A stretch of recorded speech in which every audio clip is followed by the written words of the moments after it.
పక్కా conventional సినిమాని పట్టుకొని లాగుతారనమాట. కింద బురదలేసి లాగుతారు. అసలు ఆర్ట్ సినిమా బతుకు కమర్షియల్ సినిమా కాలు కిందే. యై!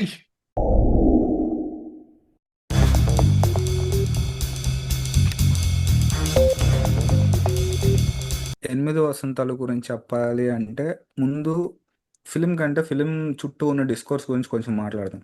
ఓకే. నాకు ఈ conventional art, off beat, commercial ఈ అంటే వీటి గురించి డిస్కోర్స్ వచ్చిన ప్రతిసారి ఆపండ్రా బాబు ముందు సినిమా చూడండిరా అనిపిస్తుంది. Very understandable. కదా, ఎందుకంటే ఎవ్వడికి దీని డిస్టింగ్విషన్ సరిగ్గా తెలియదు.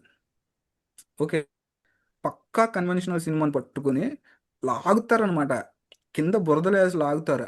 అసలు ఆర్ట్ సినిమా బతుకు కమర్షియల్ సినిమా కాలు కిందే. యై! ఉమ్, బాగా పెట్టేటట్టుంది. కదా. అదే కాదు, ఇప్పుడు నాకు అర్థం కాదు ఏంటంటే నువ్వు తెలుగులో అసలు ఆర్ట్ సినిమా ఎక్కడ చూసావరా అని. ఎగ్జాక్ట్‌లీ. నాకు అదే అర్థం కాదు. ఇప్పుడు మీరు ఎంత ఫణీంద్ర నారిశెట్టి, ఈ వెంకటేష్ మహా వీళ్ళ మీద కామెంట్లు వేసినా వీళ్ళు తీసే నాకు తెలుసు కన్వెన్షనల్ సినిమాసే. మెయిన్ ఓకే, స్ట్రీమ్ సినిమాలు ఆళ్ళు చేసేవి. ఆర్ట్ సినిమాలు కాదు. ఆర్ట్ సినిమాలు నాకు తెలిసి నేనే చూసి ఉండను. అర్థమవుతుందా? ఏంటంటే ఇప్పుడు ఈ ఆఫ్ బీట్ సినిమాలు ఇవన్నీ చూడరు, చూస్తారు, ఈ డబ్బులు వస్తాయి రావు, లేదా వీడిని ఆర్ట్ బ్రో అని ఇవన్నీ ఎందుకు? నీకు ట్రైలర్ నచ్చితే ట్రైలర్ నచ్చిందా సినిమా చూడు, ట్రైలర్ నచ్చలేదా లేదు మానే. ఇప్పుడు ఆర్జీ నా చిన్నప్పుడే ఇచ్చాడు చాయిస్. ఆర్జీ ఏంటి? అనగానే శ్రీరామ్ నచ్చితే ప్లేస్. సినిమా చూడు, ఏందేంది? నచ్చితే సినిమా చూడు, లేకపోతే లేదు. యాహ్! నేను నిన్ను అంతే. బతిమలాడను. నా చిన్నప్పుడే ఇది ఇది ఆ రామోయిజంలోనే ఇందులో అని చెప్పాడు. ఇది నాకు చిన్నప్పుడే చాలా రీజనబుల్గా అనిపించింది అది. రీజనబుల్. అర్థమైందా? ఆ, నచ్చితే చూడు, లేకపోతే లేదు. నేనేం బతిమలాడట్లేదు నిన్ను, కదా. చాలు, ఈ ఇప్పుడు మాత్రం ఎవరు క్లారిటీ చాలు. బతిమలాడుతున్నారు? ఉమ్, రెండయ్యా చూడండి అని ఎవరు బతిమలాడట్లేదు కదా. ఎనిమిది వసంతాలు ప్రాపర్, ఎలా చెప్పాలి, ఒక ఆర్టర్ డ్రివెన్ అనమాట. సినిమా చాలా సింపుల్ స్టోరీ లైన్. ఏంటి? ఫస్ట్లో బ్రేకప్ అయిపోద్ది, సెకండ్లో ఎలా సక్సెస్ అయింది. ఓకే, నేను ఇందాక అదే ప్రైడ్ అండ్ ప్రెజుడిస్ అన్నాను హ్మ్. కదా, ఇది సెన్స్ అండ్ సెన్సిబిలిటీ అనమాట. ఓకే. సెన్స్ అండ్ సెన్సిబిలిటీలో నీకు ప్రియురాలు పిలిచిందిలో మీను క్యారెక్టర్ ఉంటుంది చూడు. హ్మ్. ఆ, అదే లైన్ చెప్పాలంటే. అంటే ఫస్ట్ ఒక అతను రావడం, దగ్గర అవడం, తర్వాత అతని అంటే అతని స్వార్థం చూసుకుని అతను వెళ్ళిపోవడం. ఓకే, ఇక్కడితో అయిపోద్ది ఫస్ట్ స్టోరీ. సెకండ్ స్టోరీ ఏంటంటే కొద్దిగా ఏజ్ పెరిగిన తర్వాత దగ్గర ఉన్న అతన్ని ఇష్టపడ్డ. Coming of ఏజా? ఎనిమిది వసంతాలు అంటేనే కమింగ్ ఆఫ్ ఏజ్ అనుకోవాలి నువ్వు. Okay, 8 years basically. ఓకే. ఇప్పుడు నేను కుబేరా కంటే ముందు ఎనిమిది వసంతాలు ఎందుకు చూశానంటే నాకు ఫణీంద్ర నారిశెట్టి వర్క్ నచ్చుద్ది. మీరు అంటే ఏమైనా అనుకోవచ్చు, ఆ డైలాగ్స్ విని ఇదంతా ఏమైనా అనుకోవచ్చు. నాకు కూడా డైలాగ్స్తో ప్రాబ్లం ఉంది, అది వేరే విషయం. కాకపోతే నాకు మధురం చూసినప్పుడు అందులో ఆ నేరేటివ్ డివైస్ బాగా నచ్చింది. అసలు టీ కప్కి, లతాకి, ఇంద్రుడికి, రతిదేవికి సీ పెట్టిన 'మధురంకి' I think everyone is a fan of 'Madhuram'. అందులో డౌటే లేదు. చాలా మందికి నచ్చుతదది. ఏంటి నాకు బాగా నచ్చింది అనమాట. పైగా అప్పట్లో ఏంటి, ఈ కేర్ ఆఫ్ కంచర్పాలెం, మను ఒకే రోజు రిలీజ్ అయినాయి అనుకుంటా. Two hmm. Thousand eighteen or 18. Two 18. అప్పట్లో ఫస్ట్ క్రౌడ్ ఫండెడ్ ఫిల్మ్ కాబట్టి నేను మా అక్క అసలు అప్పట్లో సినీఫైల్ మోడ్ అనమాట. ఇంత లేడ్ బ్యాక్గా ఉండేవాడిని కాదు. అసలు చూసేయాలి ఇండిపెండెంట్ సినిమా. ఇండిపెండెంట్ సినిమాను ఉద్ధరించాలి మనం. అది ఆ, అసలు మన టికెట్ తగ్గకపోతే ఆ సినిమా బతకదు. ఉం? ఇదే అనమాట. సో ఆ, నేను మా అక్క మనుకు కూడా ఫస్ట్ డే వెళ్ళాను. మనుకి మ్యాట్నికి వెళ్ళాం. తర్వాత ఫ్యామిలీ మొత్తంతో కలిసి కేర్ ఆఫ్ కంచరపాలెంకి వెళ్ళాం. మ్యాట్నికి మనుకి వెళ్తే, అరే ఏంట్రా సినిమా ఇంత లెంత్ ఉంది. 3 గంటల సినిమా అనమాట అది. నీకు ర్యాంబ్లింగ్స్ ఉంటాయి సినిమాలో. స్లో మోషన్లో మాంటేజ్ కట్ చేస్తూ ఉంటాడు వెనకాల. Characters would be talking there, అంటే టాకింగ్ దేర్ ఇన్నర్ మోనోలాగ్స్ అనమాట. ఇలాంటివి కాసేపు బాగానే ఉంటాయి సినిమాలో. కానీ సినిమా మొత్తం అవే ఉన్నాయనుకో, యూ ఫీల్ ఎగ్జాస్టెడ్ కదా. ఇప్పుడు నేను ఆ టైంకి సోలరిస్, సోలరిస్, వాంకార్ వై ఇవి చూసి ఉన్నాను. ఉమ్, కాకపోతే నీకు వాంకార్ వై సినిమాల్లో ఎక్కడ వస్తుంది అంటే, వాంకార్ వై సినిమాల్లో అసలు నీకు ఈ చంకింగ్ ఎక్స్ప్రెస్, ఫాలన్ ఏంజల్స్లో అసలు స్టోరీలు ఉండవు. కాదు, ఇవి స్టోరీలు ఉండవు. నీకు క్యారెక్టర్స్ ఇన్నర్ మోనోలాగ్సే ఉంటాయి సినిమా మొత్తం. Great music, great visuals, just monologues. అంటే నీకు అక్కడక్కడ ఇంటరాక్షన్స్ ఉంటాయి ఈ కాప్ అఫాయ్ వాంగ్తో. ఓకే, అక్కడక్కడ ఉంటాయి. కాకపోతే they would be crisp. 90 minutes ఉంటాయి అవి. Conventional story line. ఇప్పుడు దీన్ని ఆర్ట్ సినిమా అనుకోవడానికి ఏం లేదు. ఒక proper romance, old school. Old school అని ఎందుకు అంటున్నానంటే, నీకు అదే వరల్డ్లో ఉంటుంది. అంటే ఊటీలో పెడతాడు గీతాంజలి.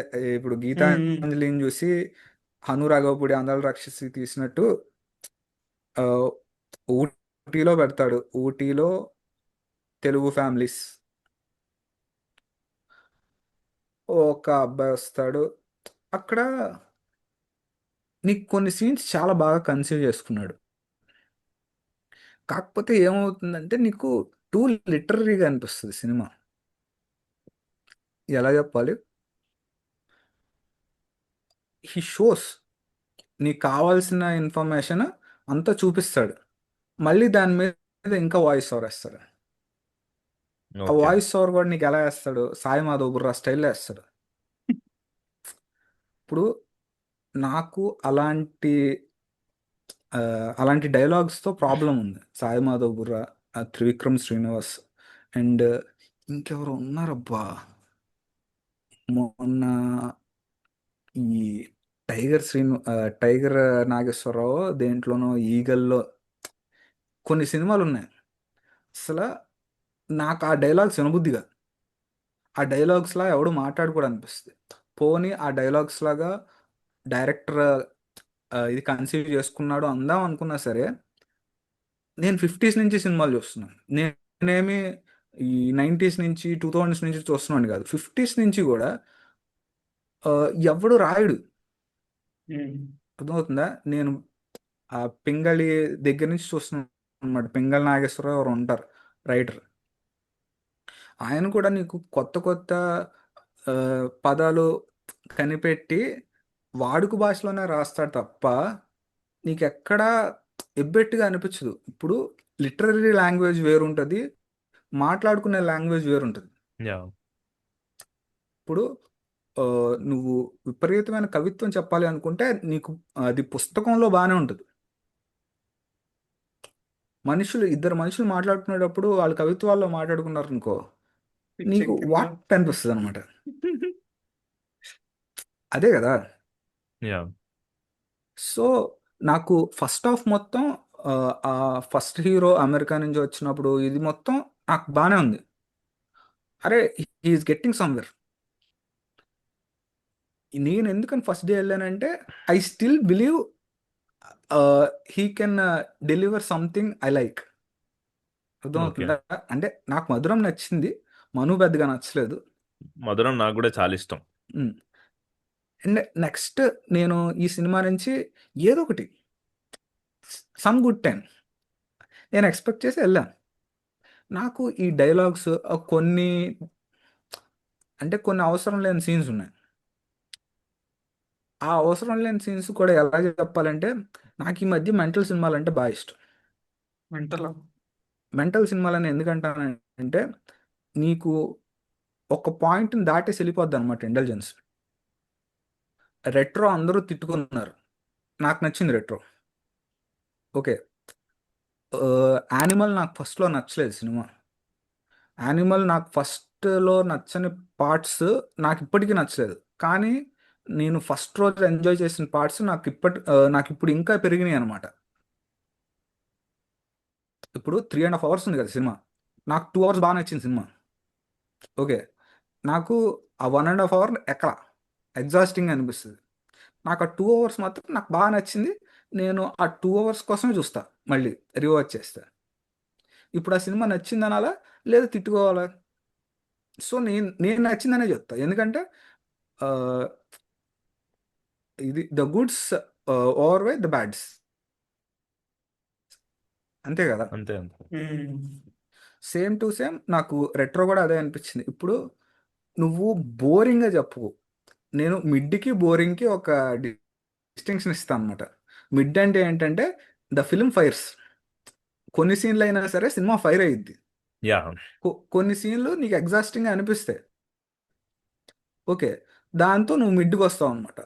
బోరింగ్ సినిమా ఎలా ఉంటుందంటే నీకు ఫస్ట్ నుంచి ఏ సీను ఫైర్ అవ్వదు, ఫస్ట్ నుంచి ఒకే టోన్లో అలా వెళ్ళిపోద్ది సినిమా. ఇంకా ఎందుకు వచ్చానరా దేవుడా అనిపిస్తుంది అనమాట. సో 8 వసంతాలు కొన్ని సీన్లు చాలా బాగున్నాయి. ఇప్పుడు హీరోయిన్ క్యారెక్టర్ పెద్దగా చేంజ్ అవ్వదు అనమాట సినిమాలో. నాకేంటంటే చేంజ్ కావాలి. నువ్వు 8 years ఉన్నప్పుడు 8 years ట్రాన్స్ఫర్మేషన్ జరిగిద్ది. నేను 8 years క్రితం మనిషిని అయితే కాదు. ఓకే. ఎవడు కాదు ఎవరు ఇప్పుడు. కాదు ఆ, ఎగ్జాక్ట్లీ. ఇప్పుడు ఆ సినిమా ఆ సినిమాని కొద్దిగా పోల్చి చెప్పాలి అంటే సూర్య సన్ ఆఫ్ కృష్ణ లాగా ఉంటుంది సినిమా. సూర్య సన్ ఆఫ్ కృష్ణలో నీకు ఎక్కడైతే స్టార్ట్ చేస్తాడో ఎక్కడైతే ఎండ్ చేస్తాడో మధ్యలో ఉన్న జర్నీ మొత్తం నీకు ఆఖరికి ఒక తెలియని చోట ఫైట్ కూడా అలాగే ఉంటుంది సినిమాలో. 8 వసంతాల్లో ఆ ఫైట్ కొంచెం అన్నెసరీగా ఏదో ఆ సినిమాలో ఒక పంచ్ డైలాగ్ కూడా ఉంటుంది ఆఖరికి. దీని ఆర్ట్ సినిమాని ఎందుకు అనుకుంటున్నారో నాకు అర్థం కావట్లేదు. నేను ఆ డిస్కషన్ లాస్ట్ లో ఆ డిస్కషన్ తో ఒక లైవ్ ఏం చేద్దాం అనుకుంటున్నా. Guest stay tuned. Art cinema అంటే ఏదో చెప్దాం మనం. అదే ఇప్పుడు ఏంటంటే ఈ సినిమాని చాలామంది ఇదే పోయట్రీ అని చెప్పి అంటున్నారు అనమాట, నచ్చిన వాళ్ళు. పోయట్రీ ఇలాగే పెట్టాలి సినిమాలో, ఆ, ఇప్పటిదాకా నేను ఇలాంటి పోయట్రీ ఏం లేదు సినిమాల్లో అంటున్నారు నచ్చిన వాళ్ళు. నచ్చిన వాళ్ళు ఏమంటున్నారంటే అసలు పోయట్రీ ఎందుకు బ్రో సినిమాలో అంటున్నారు. నాకు అంటే నాకు రెండు రెండు ఒపీనియన్స్కి నేను కౌంటర్ ఇస్తా, ఒకే కౌంటర్ ఇస్తా. అరే సినిమా అంటేనే పోయట్రీ. ఇప్పుడు పోయట్రీ అంటే నువ్వు ఏదో పెద్ద పోల్చి చెప్పవసరలా. నీకు ఎలా చెప్పాలి, poetry is not about vocabulary కదా. నీకు ఆల్రెడీ చెప్పాను కదా. ఉమ్, ఇప్పుడు నేను అక్కడ కుబేరాలో చెప్పాను చూడు, వాడికి ఆయిల్తోనే స్టార్ట్ అవుద్ది, వీడికి ఆయిల్ అదే వీడికి లేకుండా పెట్రోల్ దొరకదని. ఆ రెండిటికి నువ్వు కంపారిజన్ మామూలుగా అయితే చేసుకోగలవు. కాకపోతే నీకు సినిమాలో ఈ రెండిటికి పోల్చి వాడు మళ్ళీ అండర్లైన్ చేసి ఒక 10-15 డైలాగులు చెప్పాడు అనుకో, అది పోయిటరీ అవ్వదు. You don't have to underline it yeah. కదా. నేను ఒక్కటే చెప్తాను, ఆ, అంటే వెల్ వెళ్తే డిసప్పాయింట్ అయితే అవరు. నేను నిన్నే చెప్దాం అనుకున్నాను సండే నా మాటిని ఒక్కడన్నా వెళ్తాడేమో అని. అంటే మనం మండే అదే sorry, next day Monday sorry అయింది కదా. ఏంటంటే ఇంటర్నెట్లో చెప్పినంత బ్యాడ్గా అయితే లేదు cinema. Okay, there are good parts, there are bad parts. ఒకవేళ మీకు నాలాగే రొమాన్స్ జానర్ ఇష్టం అయితే, ఆర్ పీపుల్ పీపుల్ని ఒక టైం గుండా పుష్ చేయడం ఇష్టం అయితే, మీకు ఇప్పుడు అంటే ఫారెస్ట్ గంప్ కానీ సూర్య సన్ ఆఫ్ కృష్ణన్ కానీ నార్మల్ పీపుల్ కానీ ఇలాంటి సినిమాల్లో, అదే ఇలాంటి సినిమాలు కానీ సిరీస్లు కానీ ఏంటంటే నీకు వాళ్ళు గ్రో అవ్వడం, వాళ్ళ హార్ట్ బ్రేక్స్ ఇవన్నీ చూపిస్తారనమాట. ఇవన్నీ చూపించడం వల్ల నీకు ఏదో ఎపిక్ చూసిన ఫీల్ వస్తుంది. అంటే ఒకటి లైఫ్ని మన దగ్గర నుంచి చూస్తున్నాం అనిపిస్తుంది అనమాట. సో మీకు అలాంటిది ఏమన్నా, అంటే మీకు అలాంటివి ఇష్టం ఉంటే కనుక ఒకసారి గివ్ ఇట్ ఏ ట్రై. అది మాత్రం చెప్తా. అంటే సినిమాలో బ్యాడ్ థింగ్స్ ఉన్నాయా? ఉన్నాయి. సినిమాలో గుడ్ థింగ్స్ ఉన్నాయా? ఉన్నాయి. ఏం తీసుకుంటావో మీ ఇష్టం.